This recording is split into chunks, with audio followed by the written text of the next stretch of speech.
Finally guys हमारा boat complete हो गया है। आज हम इसे चलाकर दिखेंगे, तो चलो देखते हैं। तो गाइस अभी तक आपने चैनल को सब्सक्राइब नहीं किया तो चैनल को सब्सक्राइब कर देना और वीडियो को लाइक कर देना। आप भी इसी तरह का बोट चैनल पर वीडियो है, पार्ट 1 और पार्ट 2 वीडियो देख लेना, तो आप घर पर ही इजीली बना सकते हो।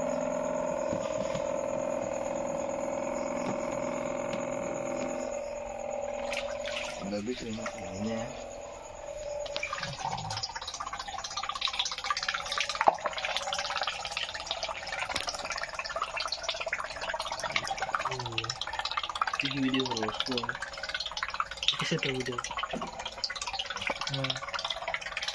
इधर एक सी दे दो तो इसमें तो हम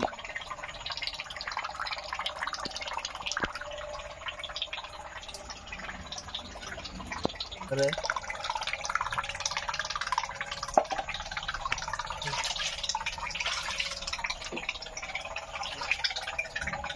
ओ